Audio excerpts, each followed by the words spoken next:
Hello ചങ്ങായിമാരെ, എന്ത് കഥ? അപ്പം നമുക്ക് നാളെ സബ്ജില്ലുണ്ട്. അപ്പം അതിന് പാക്കാക്കണം. അങ്ങനെ ഞാൻ ചിന്തിച്ചിട്ട് ഇങ്ങനെ ഇരുന്നിട്ടുണ്ടായത്. അപ്പോൾ ഇതാ ഈ കാണുന്ന സാധനം എല്ലാം എനിക്ക് പാക്കാക്കാനുണ്ടായതാണ് കേട്ടോ. അങ്ങനെ ഞാൻ തലയും മന്തിക്കൊണ്ടായിരുന്നു കുറേ ചിന്തിച്ച് എന്താക്കണമെന്ന്. അങ്ങനെ ഞാൻ എല്ലാ സാധനവും അങ്ങോട്ടും ഇങ്ങോട്ടും എറിയാണ്. എന്തിപ്പോൾ ചെയ്യണം? നമുക്ക് അത്രക്കും ക്യൂരിയോസിറ്റിയാണ് ഇങ്ങനെ പാക്കാക്കുമ്പോൾ എന്ത് ചെയ്യണം, എങ്ങനെ പാക്കാക്കണം എന്നല്ല. പക്ഷെ ഇങ്ങനെ പാക്കാക്കുന്ന കാര്യം പറയുമ്പോൾ തന്നെ ബനാണ്.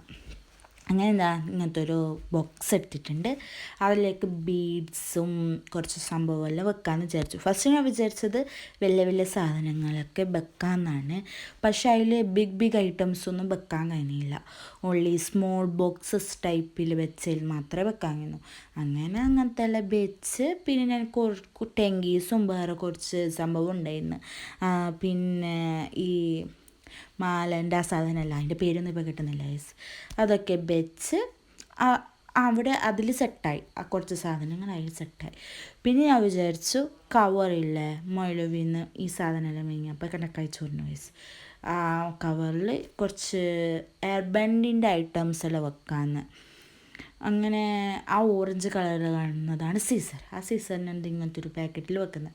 കാരണം എന്താ വെച്ചാൽ ഇപ്പം അഥവാ വേഗിൽ വെച്ചാൽ കീറിപ്പോയാലും അതാണ് കേസ്.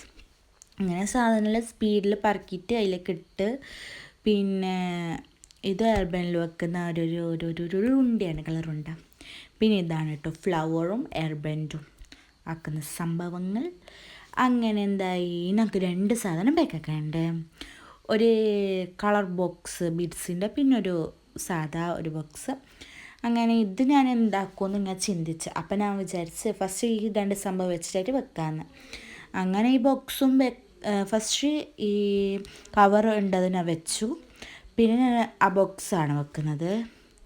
ബോക്സും വെച്ചു. പിന്നെ ഞാൻ വിചാരിച്ചു അതെന്ത് കവറിലൊന്നും ഇടേണ്ട, അത് സാധാ അങ്ങനെ വെക്കാമെന്ന്. ഫസ്റ്റ് ആ കളറ് കുറേ ബീഡ്സ് ആയത് വെച്ചു, പിന്നെ മറ്റേതും വെച്ചു. അങ്ങനെ സെറ്റായി പാക്കാക്കുന്നത്. ആ സെറ്റായിട്ടാകുമ്പോൾ കിട്ടിയൊരു സമാധാനം തന്നെയില്ല, വേറെ തന്നെ സമാധാനം. അപ്പോൾ ഇങ്ങനെ നാളെ പോവും. ബൈ ഗൈസ്, ഇനി അടുത്ത വീഡിയോയിൽ